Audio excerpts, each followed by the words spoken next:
The MRCP Part 2 exam differs from the MRCP Part 1 exam in that it contains far more images and data tables for you to analyse and interpret.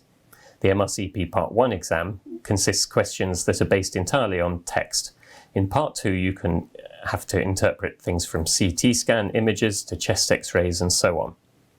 Nevertheless, it's helpful to go into this exam with a clear understanding of which parts of the clinical knowledge tests candidates struggle with most and which lead up to candidates losing the most marks. This helps you focus your revision accordingly.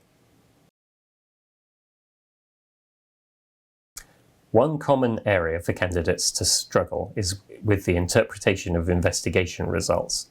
Here you may be given a table full of blood results, for example, and have to deduce a diagnosis or a management plan based off the information provided.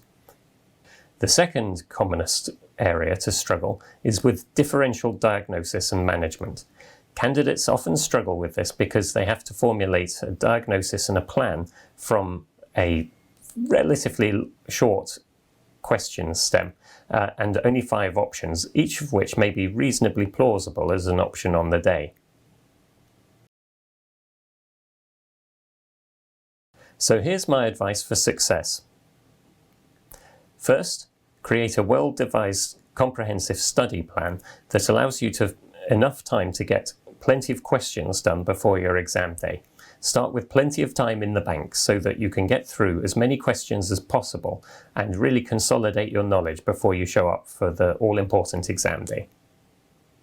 Second, use high-quality online question banks such as that which we offer at Clinical Skills Pro. Choose a course that has a large number of questions, and the questions should be accompanied by detailed, well-written explanations that cover the information that you need to learn arising from that question. Third, practice your time management. Make sure you go through whole practice exam papers so that you get the hang of working to a clock and don't run out of time on exam day. Finally, reflect and learn. When you come across a question that you might have struggled with or gotten wrong, look back over the explanation provided and think hard about how you could have answered it differently. This will help consolidate the knowledge you've got from that question so that if you come up with against something similar in the future, you're more likely to remember what you learned. While the MRCP Part 2 examination is a formidable challenge, we do know that candidates who manage to get sufficient numbers of practice questions done before their exam really do give themselves the best possible chance. So make sure you're prepared by practicing through the Clinical Skills Pro question bank for as much as possible before you get to your exam.